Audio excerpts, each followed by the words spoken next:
Good morning, everybody. Well, 1 week ago, we went through that long process of casting on our socks, and some of you have probably done more work on your socks than I have. I wanted to do 6 inches. I have about 2.5 right now, and I want to show you something very interesting about both of these socks. This is a mistake that I made. At some point, instead of continuing around the loop, when I stopped, and you can do this on straight needles too, when I came back to start knitting again, I went the wrong way. And I even paused, and if you caught that in the video last week, I was like, I think I did something wrong. I think I went the wrong way. Well, but I was doing the ribbing, and so this is hilarious. So what I ended up with is one side of both of these socks, one side has like 4 rows of ribbing, so nice substantial ribbing, and the other side ended up with almost none, and you can see it rolling up. So both of the socks are going to be that way. I did catch myself, and so they seem to be the same. They're not significantly different in their length at this point. So see, this is the cuff. So here's the up, and so I'm working my way down, and it is looking really good. I love this yarn. It's very pretty. I'm going to be super happy with these socks when they're done, except for that they will, one side of each sock will curl down and one side will stick up. Kind of like those dogs that you see that have one ear that goes up and one ear that comes down. My socks will be like that. Okay, so today what I want to do, now that I've really got everything well established, by this point it's really easy to do your knitting because you can really tell what you're doing. And let me go see if somebody's at the door. Well, that was 10 minutes of dog antics that I'll never get back in my life. All right, so I am going to try to do a whole round with you, and so you can kind of get a feel, get a look for how's it supposed to look at this point, and how easy is it. So let's give it a shot.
Now let's look for just a second. This is where we were, it's tempting to be really worried about getting a real big gap here because there's so much tension because of the cable.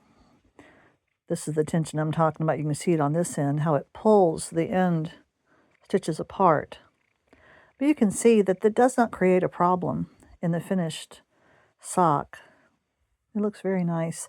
And all 4 of those joins are just like, oh, they're not joins, but the turn in the sock are that way. You can see the no ribbing on this side, lots of ribbing on that side. That's how I'm going to remember these socks. Those are the socks with the wonky ribbing. All right. See, now that I look at it, I wish I had the persistence to do 4 rows of ribbing because it does look better. All right, let's do these last 2 and then we'll be done for today and we'll look at some other stuff.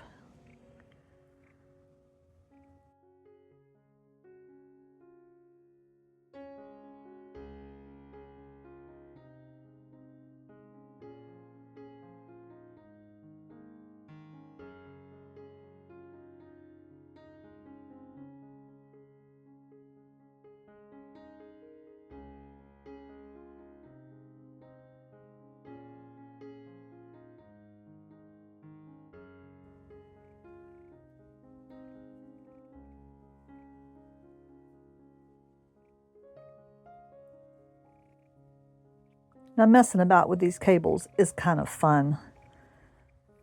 Now I'm back when they're in the middle. These are great needles. I feel like this circular needle will last me the rest of my life for every pair of socks I could ever want to make. I do think, I dropped a stitch, there we go. Oh, about drop stitches. I wanted to make this comment because if I can find it, I'll show you an example in one of my other pair of socks. A place where it's, well, I'm not talking about drop stitches. I do sometimes drop a stitch off the needle and have to go retrieve it like you saw. But what sometimes happens here at this at the tension spot is it's easy to get your live yarn, the yarn back here.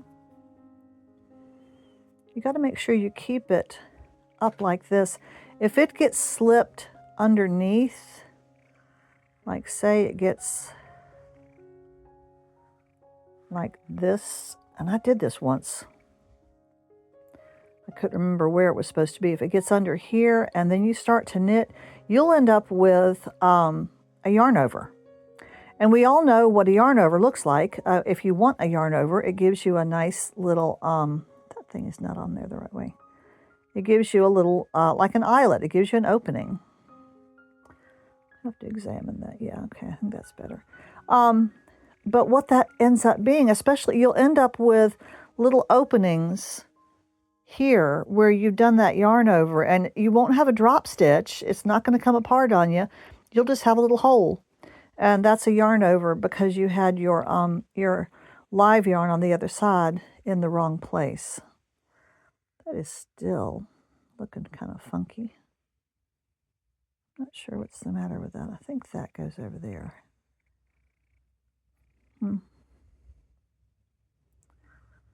These variegated yarns, I'm just going to plow. Oh, yes, that actually worked well. Okay, so this is the last section of this round.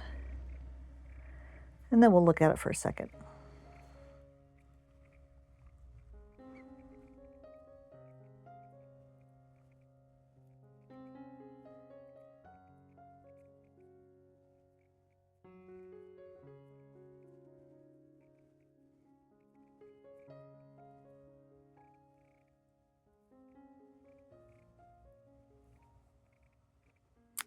Okay.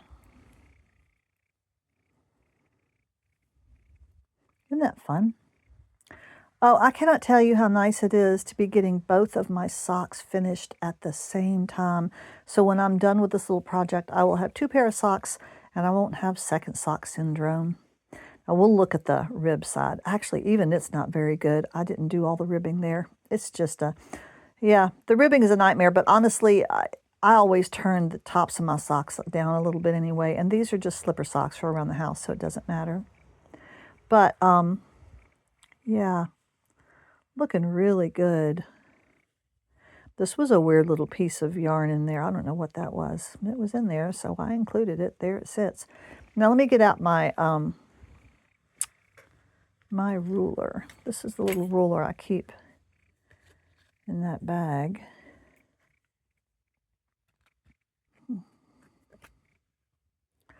Looks like I'm about 2.5 inches. This is a 6-inch ruler, so when my work goes all the way down to here, then it'll be time to work on the heel. That is when it gets exciting. I've done that now several times, so I should be up to it. But I hope that I hope you enjoy, you choose to do this, and I hope you enjoy doing it, and I hope you end up with a fun pair of socks. I tell you, I go looking for my wool socks because they make my feet feel good. If I wear polyester socks all day long, my feet start to feel dry and they need lotion and stuff. But wool socks are so nice for your feet. Okay, well, the rest of this video is mostly outdoor stuff. So I hope you enjoy. See you next week.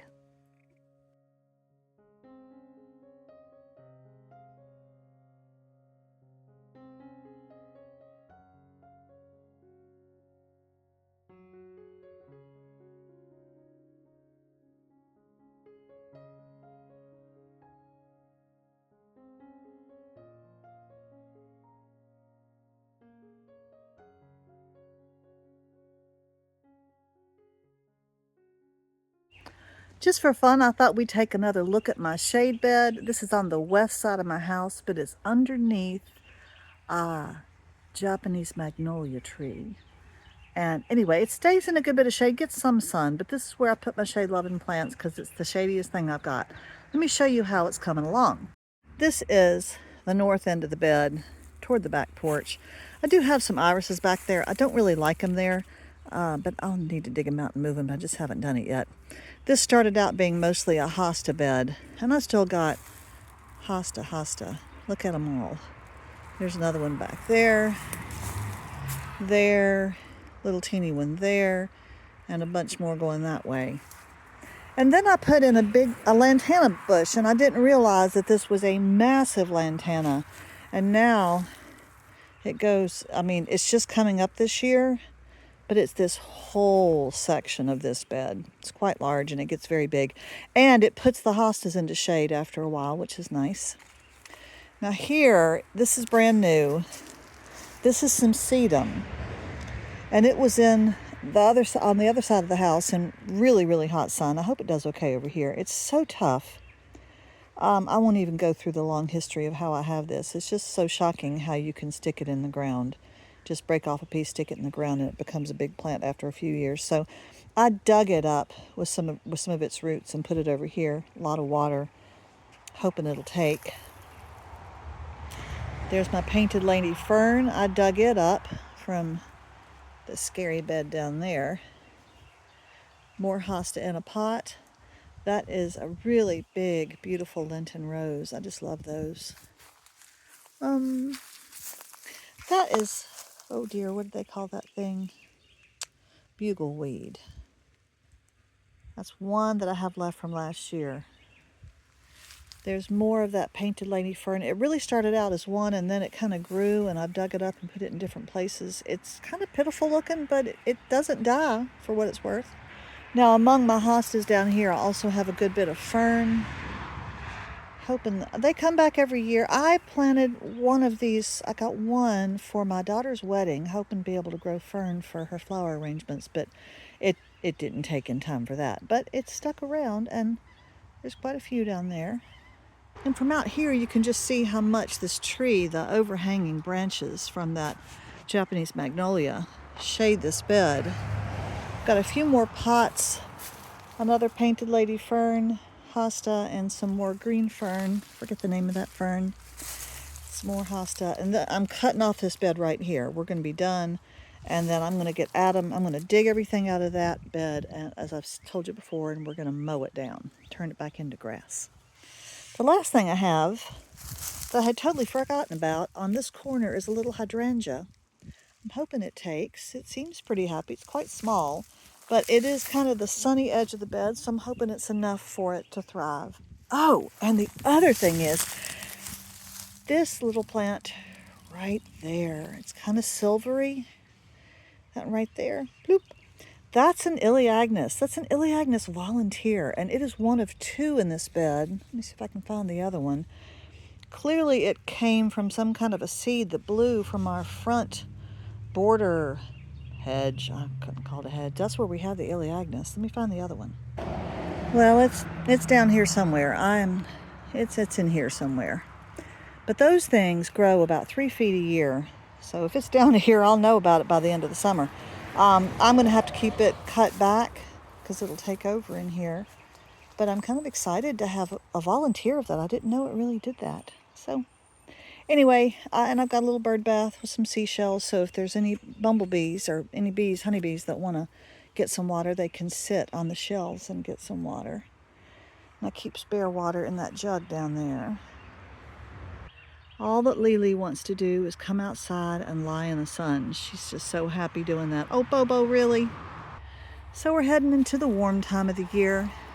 Pretty soon I won't be doing any of gardening outside. I'll be sitting inside knitting. But I do love this bed. It brings me some joy. I hope that sedum takes. Here's a very quick update on my old shade bed over here that used to fill this whole space. It's just riddled with these honeysuckle vines. And down here you can see them. People love honeysuckle, but it's nothing to have in your flower bed. Anyway, finally got this in here. This, I think, I'm pretty sure, is one of my elephant ear bulbs. I think there's the remainder of the original bulb, and that's what's attached to it now. These are all amaryllis. And then this is various bulbs that were in here. I'm not sure exactly what they all are. Probably some daffodils. We'll see. So this bed is now in place. There's enough room for Adam to mow there. And I got to dig up everything in here. He's already started to mow over the daffodil heads that are drying off. I've got a lovely bunch of amaryllis in here. See the blooms? But they're just choked out by these vines. So I'm going to let them bloom, and then I'm going to dig them out. And there's a whole lot of irises in here that I need to dig out. They're not hard to get because they're close to the surface, but the rest of this, it's going to become grass again. Adam's going to mow it all summer once we get our mower running yet again. So making a little bit of progress. Here's the roses that we've seen before. Aren't they pretty? Well, the next thing I want to show you are pairs of watercolors. The first in each pair is going to be the reference that I'm using. Here's a reference. Isn't that pretty? I keep it on my laptop. And then here is the version that I did. Not quite as good, not quite as loose. Here is another one that I thought was gorgeous, and I really wanted to try to get some semblance of that. Here's mine, not nearly so good. And we'll have another pair coming up too. It's just fine to use other people's watercolors as references or resources, as long as you don't claim it as your own. You're not trying to exactly duplicate it.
The other little thing I thought I would put on this video is a bit of sewing.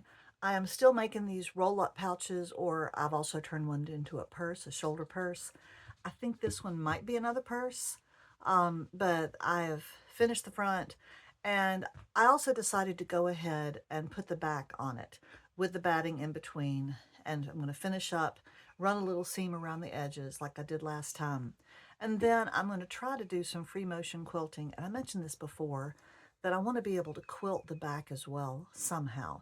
Well, I'm going to go ahead and do free motion quilting because, unlike other quilting, it really only has one beginning spot. And if you don't stop your needle and you keep on going, you won't have all these quilted, machine quilting ends sticking around on your quilting. So I'm going to see how that goes, and then I'll turn it into a purse and we'll see what it looks like.